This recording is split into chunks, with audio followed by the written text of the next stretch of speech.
Nouveau journal sur Eden TV, bienvenue à tous. Voici les titres de cette édition. Sous les feux de l'actualité, cette union affichée par les autorités politiques, judiciaires et religieuses dans le cadre de la lutte contre les crimes rituels, l'État béninois est sans conteste décidé à mettre un terme au phénomène.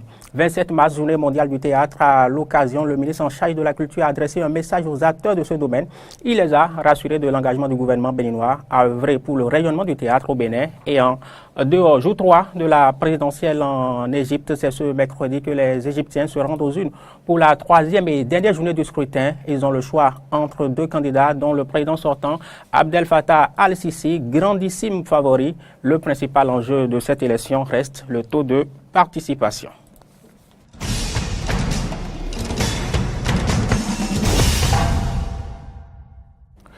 Voilà pour les titres, c'est donc une véritable croisade que lance l'État béninois contre les crimes rituels. Le phénomène, vous le savez, a pris une ampleur inquiétante ces dernières semaines au Bénin. Pour le combattre, autorités politiques, judiciaires et même religieuses unissent leurs forces. Elles ont affiché ce mardi leur union en la matière.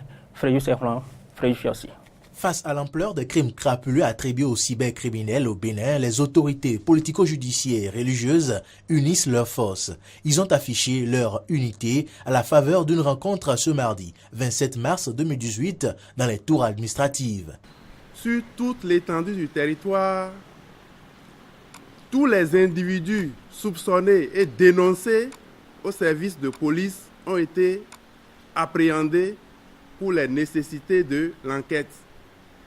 Plusieurs perquisitions sont menées, des objets aussi bien dans le cadre de la cybercriminalité que des 10 crimes rituels ont été saisis. Les opérations se poursuivent et de façon inlassable, nous sommes engagés à décourager les auteurs des phénomènes décriés. Les différents auteurs, présumés auteurs et complices seront traduits devant les tribunaux afin que les décisions conséquentes puissent être prises, a martelé le procureur général près de la cour d'appel de Cotonou. Il en sera de même pour les internautes qui partagent les images macabres. Après avoir sollicité la collaboration des chefs traditionnels, têtes couronnées et autorités religieuses, le ministre de l'Intérieur a affiché la fermeté du gouvernement. Et de la même façon, telle que nous punissons, qu'on recherche les cybercriminels, les faux féticheurs, on va les poursuivre jusque dans leur couvent. Et je vous promets qu'on va brûler ces fétiches-là. Un fétiche qui demande du sang ne mérite que le feu. Et cela va se passer. Et rien n'arrivera dans ce pays. Un obstacle ne nous arrêtera. Allez voir 1000 Kinési. Allez voir 600 000 Kinési. On les prendra. Quant au garde des Sceaux, il a fait savoir que l'État est la protection de chaque citoyen, quelle que soit sa culture et sa foi, et a demandé aux citoyens de faire confiance à la police républicaine dans cette lutte qui sera sans complaisance. Il n'y a pas de crainte à avoir que les autorités compétentes, que les services compétents ne puissent agir là où il le faut et ne puissent agir contre les personnes suspectées, reconnues coupables éventuellement, quel que puisse être leur statut social et quel que puisse être le mobile. Toutes les autorités présentes ont invité les populations à ne jamais céder à la psychose et à être des partenaires efficaces et dynamiques pour faire disparaître à jamais les crimes crapuleux. Des numéros sont mis à disposition pour la cause. Toute personne qui constaterait des cas d'enlèvement ou toute activité criminelle que ces personnes appellent le numéro 166, des équipes sont montées pour répondre promptement sur toute l'étendue du territoire national. Nous avons également activé un numéro WhatsApp, le 64 00 46 46. Ce numéro qui est juste pour le WhatsApp. le 166 pour les appels et le 64 00 46 46 pour les SMS via WhatsApp pour dénoncer toute activité criminelle et toute personne suspecte. Et vous entendiez le directeur général de la police républicaine le dire il y a quelques minutes. Plusieurs actions ont été menées dans le cadre de la lutte contre les crimes rituels et la cybercriminalité. Justement, parlant de cybercriminalité, on s'est intéressé à l'impact de cette lutte sur la fréquentation des cybercafés, lieux très fréquentés par les cybercriminels. Et voici ce que nous en dit Horacia Djodi. L'actualité ces derniers jours au Bénin est dominée par des crimes crapuleux imputés à tort ou à raison aux cybercriminels. Pour rechercher et punir les auteurs de ces actes ignobles précédemment cités, la justice et la police républicaine ont adopté différentes mesures. Très tôt, la perquisition d'un cybercafé par les forces de l'ordre a fait le tour des réseaux sociaux, créant la panique dans le rang des autres promoteurs. Constat fait ce lundi matin dans les cybercafés sillonnés. Salle presque vide, ordinateur éteint, les gérants de ces centres attendent impatiemment des clients. Depuis quelques jours, ils ont commencé vraiment par lutter contre le phénomène de la cybercriminalité. Nous avons enregistré vraiment une baisse au niveau de nos activités. Il n'y a plus du monde, comme vous le constatez, peut-être quelques-uns qui viennent faire seulement des recherches. Même ceux qui viennent pour faire des recherches, ils ont eu la panique a gagné le rang. Donc tout le monde se méfie parce qu'on a quelques cyber dans la zone. Et quand les policiers républicains, quand ils sont venus, c'est qu'il n'y a pas d'explication, on vous ramasse d'abord. Pendant que certains promoteurs arrivent tant bien que mal à contrôler les actions de leurs clients, d'autres n'y arrivent pas toujours. La majorité des têtes qui viennent chez moi ici, d'abord c'est des gens que j'arrive à examiner. Lorsque je les examine, lorsqu'ils ont des problèmes aussi, ils me sollicitent. Et puis l'aide que je leur porte, ça me permet de me rassurer de ce qu'ils sont en train de faire.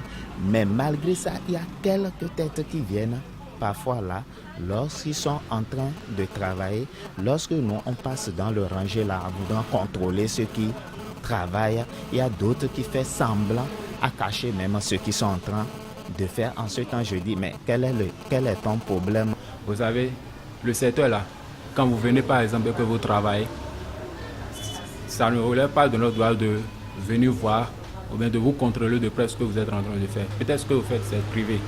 Vous comprenez? Si c'est personnel, nous on ne peut pas voir, on dit, ou bien, comme on l'a dit, d'autres disent que c'est l'habillement qui compte. Non, le gars peut se mettre en bomba et venir, et peut-être c'est un cybercriminel. Nous, on ne le saura pas. La lutte enclenchée contre les cybercriminels n'est pas sans conséquence sur le fonctionnement des cybercafés, notamment sur le chiffre d'affaires du fait du manque de clients. Politique, nous vous en parlions depuis quelques jours. Sébastien Germain-Adjavon a créé le week-end dernier son parti politique, son nom, Union sociale libérale. Pour l'USL qui se positionne dans l'opposition, l'idéologie combine libéralisme et socialisme. Voilà pour l'information. Place au questionnement. Quel regard sur cette idéologie? Quelle perspective pour cette formation politique? Réponse dans ce sujet de Fréjus Serplan et Romaric Devauché. Au plan sémantique, on ne peut pas concilier le libéralisme et le social. C'est l'une des premières critiques essuyées par le parti Union sociale libérale de l'opposant Sébastien Adjavon, créé ce vendredi 23 mars 2018. Pour son responsable à l'information, Doncla Mabalo, il s'agit d'un courant de pensée politique contemporain. Il justifie son adoption. À la conférence nationale, on a opté pour le libéralisme économique, donc nous on reste fidèles à ça. Dans le libéralisme, vous avez la possibilité de replacer l'homme au cœur du développement. Voyez-vous, l'homme travaille pour produire la richesse. Et lorsqu'il a fait le libéralisme, qu'il a produit cette richesse-là, eh bien, il peut la partager de façon équitable, de façon harmonieuse, pour que ceux qui sont dans la pauvreté puissent sortir de l'extrême pauvreté. D'où le socialisme. Quant à Marcel Zoumenou, journaliste politique, cette dénomination est beaucoup plus pour refléter la personnalité de Sébastien Adjavon. Dans le libéralisme, c'est un homme d'affaires qui crée la richesse et qui fait du profit. Donc, il est dans le libéralisme. Et nous savons aussi que Sébastien Adjavon aussi, c'est quelqu'un qui est très attaché au social. Créé pour l'avenir selon Donkla Mabalo, le choix de l'idéologie du parti a cependant été influencé par le contexte socio-économique actuel du Bénin. Le chef de l'État même a reconnu que les Béninois sont en train de quitter la pauvreté pour la misère. Il l'a dit lui-même. Mais nous, on pense qu'il faut freiner ça. Nous avons écouté les cris du cœur des populations qui insistent sur l'autosuffisance alimentaire, la priorité par rapport au social. Quant aux critiques sur le choix du logo du parti, celui-là même avec lequel Sébastien Adjavon est arrivé 3e à la présidentielle, il s'agit de fidéliser les électeurs selon Donkla Mabalo qui explique son sens. La couleur bleue que vous voyez dans le fond du logo est une couleur qui symbolise le pouvoir. On a parlé du poisson. Le poisson pour nous est signe d'abondance. La bougie, il faut dire que ça nous rappelle un peu à la foi, n'est-ce pas, à l'espérance, à la lumière qui vous conduit. Lorsque les gens veulent prier, ils allument une bougie. Alors que certains observateurs non militants dénoncent déjà un parti régionaliste doublé de népotisme avec Joël Adjavon comme premier délégué général, il n'en est rien, clame le premier responsable à la communication. Monsieur Joël Adjavon a été plébiscité, applaudi. Et nous pensons que nous avons confiance en lui et pouvoir conduire les rênes de notre parti. Ce n'est pas un critère exclusif ou un critère d'exclusion, cette affaire de patronyme, non. Certains ont parlé d'un parti du mono. Moi, je suis de la Donga, je suis dedans. Je connais parmi les membres du bureau des personnalités venues du plateau, venues du Borgou et de la Liborie. Les gens ont le droit de dire ce qu'ils pensent. La machine USL installée, la prochaine étape, la conquête du pouvoir. Nous allons nous battre pour conquérir le pouvoir. Et lorsque nous allons conquérir le pouvoir, nous allons mettre en œuvre notre politique. Donc nous entendons être présents à toutes les élections, législatives, communales, présidentielles. Nous espérons gagner les législatives. Si cette prétention est envisageable, celle de la présidentielle l'est moins. Jamais encore vu un homme politique qui a été élu président de la République en ayant créé un parti. Et les choses peuvent changer. Si son ambition c'est de devenir président, il n'en avait pas besoin. Pour Marcel Zoumenon, la création de l'USL est une anticipation sur la réforme du système partisan qui vise à réduire le nombre de partis politiques. S'il ne le crée pas aujourd'hui, quand il aura une réforme, il lui sera difficile de se trouver un parti ou une coalition politique qui sera la sienne. Quant aux éventuelles envies de division du parti à l'instar de la crise observée au sein de la RB et du PSD, Donkla Mabalo assure que les tests de l'USL ont été rédigés en toute connaissance de ces expériences. Religion, c'est dans la matinée de ce mercredi que s'est déroulée la messe chrismale dans l'archidiocèse de Cotonou. Cette messe qui a réuni tous les prêtres du diocèse autour de leur archevêque, Monseigneur Roger Ngweji, a eu lieu à la cathédrale Notre-Dame de Cotonou. Deux temps forts au cours de cette messe, le renouvellement par les prêtres de leurs promesses sacerdotales et la bénédiction des huiles, des sacrements. Je vous propose maintenant d'écouter l'archevêque de Cotonou.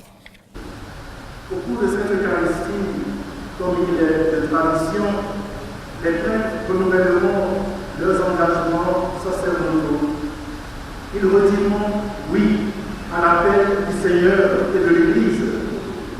Chers confrères prêtres, c'est le renouvellement de votre oui que l'évêque honore en vous confiant telle ou telle mission pour le bien du peuple de Dieu. Au moment des obédiences, souvenez-vous toujours de votre oui, dites au Seigneur, les mains entre celles de l'évêque. Et le geste ici est très significatif. Il veut dire ceci, à travers vous, évêque, je me mets entièrement entre les mains du Seigneur, afin qu'il fasse de moi ce qu'il veut. Il y a donc là l'affirmation d'une disponibilité totale, une disponibilité sans faille à la mission du Seigneur. Dans la liturgie de ce jour, je bénirai les huiles et consacrerai aussi le crème.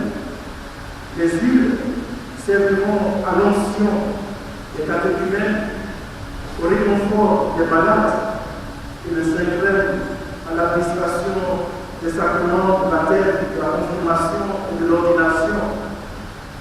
Le Saint-Crème sera également utilisé pour la consécration des hôtels et des églises. Comme vous le voyez, ces huiles et le Saint-Crème sont liés au mystère pascal qui contribue de façon efficace au renouvellement de la vie de l'Église à travers les sacrements. C'est ainsi que, par amour, l'Esprit Saint, à travers ces signes sacramentels, ne cesse de constituer le peuple chrétien et de le sanctifier.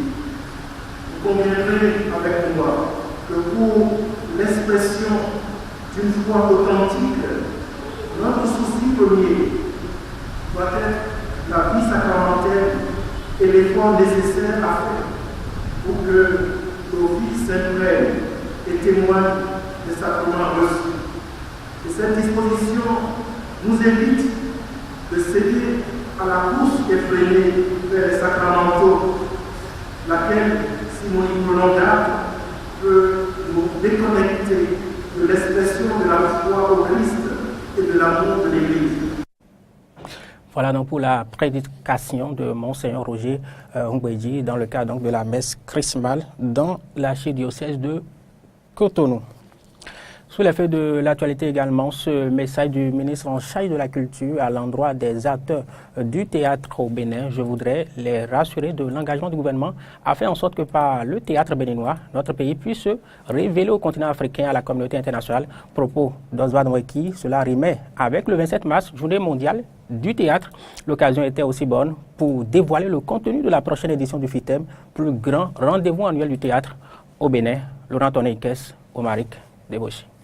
En prélude à la journée mondiale du théâtre, le ministre du Tourisme, de la Culture et des Sports était face à la presse pour délivrer un message à l'endroit des acteurs du théâtre béninois. Le 27 mars, chaque année, commémore la journée mondiale du théâtre. Je voudrais, en ce jour de célébration du théâtre, formuler à l'endroit de tous les acteurs du théâtre béninois mes bons voeux de succès et renouveler l'engagement du gouvernement de notre pays, le Bénin, à œuvrer pour faire en sorte que le théâtre béninois retrouve ses lettres de noblesse. Je voudrais saisir cette occasion pour remercier tous les metteurs en scène, tous les comédiens, tous les dramaturges, tous ceux qui travaillent devant et derrière la scène et aussi tous les producteurs de spectacles pour les efforts qu'ils ont consentis pendant plusieurs années pour que vive le théâtre béninois. Je voudrais les rassurer de l'engagement du gouvernement et du chef de l'État à faire en sorte que par le théâtre béninois, notre pays puisse se révéler au continent africain et à la communauté internationale. Il a par ailleurs profité de cette occasion pour présenter la nouvelle ossature du plus grand rendez-vous de théâtre du Bénin, le FITEB. La 14e édition du FITEB se tiendra cette année du 16 au 24 novembre et sera constituée de 10 productions béninoises et 10 productions étrangères projetées dans 6 villes du Bénin, à savoir les chefs-lieux des anciens départements. Les 10 productions béninoises seront, selon ce que nous avons prévu en tout cas, composé de 5 productions particulières qui seront faites dédiées au FITEB et 5 productions sélectionnées parmi les dossiers qui ont été déposés parmi les postulants. Les 10 productions étrangères seront sélectionnées dans la panoplie de productions que nous avons reçues. Je voudrais dire que nous en avons autour de 100 ou 120, ou même plus. Cette édition du FITEB, dénommée FITEB du nouveau départ, va rompre avec les carences du passé. Un village du FITEB sera installé par ville. Les autres volets de la culture béninoise seront mis en valeur autour de ces villages. Le budget prévisionnel du FITEB nouveau départ tourne autour de 300 millions de francs CFA. Oswald Omeki a rassuré par rapport à la gestion rationnelle de ces fonds, de sorte qu'un point soit fait à la fin du festival. Éric Hector Rumpé, directeur général du FITEB, quant à lui, est revenu sur d'autres informations clés, notamment le thème. Théâtre et engagement civique et social pour un développement durable. Pourquoi ce thème? C'est l'observation des 2 dernières décennies qui nous l'a inspiré. Bien évidemment, le théâtre reste un art très fort où la tragédie, les spectacles de haute facture sont célébrés. Et le FITEB, qui est le plus grand théâtre d'Afrique et du monde, reste dans sa tradition à les accueillir. De son intervention, on retient que l'édition 2018 du FITEB connaîtra la participation d'environ 300 festivaliers et une estimation de plus d'1 million de spectateurs. Ce grand rendez-vous du théâtre sera marqué par la rencontre des directeurs et programmateurs de théâtre et une formation régionale sur le journalisme culturel. Rendez-vous donc le 16 novembre prochain pour vivre le FITEB édition 2018. Syndicalisme à présent au ministère de l'Agriculture, de l'Élevage et de la Pêche, la FESINTRA MAEP renoue avec ses assemblées générales. Elle met ainsi un thème à la trêve qu'elle observait, faute, nous dit son porte-parole, de satisfaction de ses revendications par le gouvernement en dépit des recommandations qui ont été faites le 31 janvier dernier au cours d'une rencontre qui a regroupé autorités du MAEP et membres de la FESINTRA MAEP. Écoutez. Considérant que pendant plus d'1 mois de trêve, certaines recommandations issues de la séance de travail du mercredi 31 janvier 2018 entre les autorités du MAEP et les représentants de la Fédération des syndicats des travailleurs du MAEP n'ont même pas été prises en compte d'une part, et d'autre part, les autorités du MAEP n'ont même pas trouvé utile d'organiser une seule rencontre avec la FESINTRA MAEP pour évaluer le niveau de satisfaction des travailleurs, bien qu'il soit recommandé par le gouvernement qu'en marge des travaux du Conseil national du dialogue social, des séances de dialogue s'organisent au niveau sectoriel pour la prise en compte des revendications des travailleurs à la base. Non. Travailleurs du ministère de l'Agriculture, de l'Élevage et de la Pêche. Conformément aux résolutions issues de l'Assemblée générale du lundi 19 février 2018, décidons en toute conscience d'organiser des sittings cycliques suivi d'assemblée générale au MAEP tous les premiers lundis de chaque quinzaine à compter de ce jour, lundi 26 mars 2018, à partir de 7h30, et ceci jusqu'à satisfaction de nos légitimes revendications, dont voici quelques-unes. La prise des dispositions nécessaires pour conjurer le sort et pour faire assister les conjointes ou conjoints et les enfants des collègues décédés et ou déprimés. Le redéploiement des 2 agents techniques omis lors du redéploiement du reste des agents des escadrelles vers les ATDA, sans oublier les administratifs et financiers. Autorisation de paiement des arriérés des frais de carburant et d'entretien des motocyclettes aux agents des escadrelles.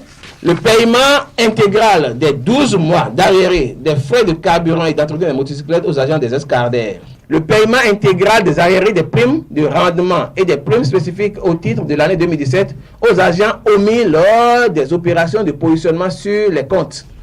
Je voudrais donc, au nom de tout le monde, dire que la motion a été reçue et nous allons transmettre à qui de droit. Mais également, nous allons activer nos différents organes pour étudier les différents problèmes qui se posent au niveau du ministère. Je vous remercie. Actualité en dehors du Bénin, c'est ce mercredi que les Égyptiens se rendent aux urnes pour la 3e et dernière journée de leur présidentielle. Ils ont le choix, je vous le disais, entre 2 candidats, dont le président sortant, Abdel Fattah al-Sisi, grandissime favori. Le principal enjeu de cette élection reste le taux de participation. Ce taux était de 37% après 2 jours de scrutin en 2014, année de la dernière présidentielle. Les bureaux de vote sont devenus opérationnels dès 9h locales, 7h GMT, comme aux 2 premiers jours de scrutin de 2018, résultat prévu pour le 2 avril prochain.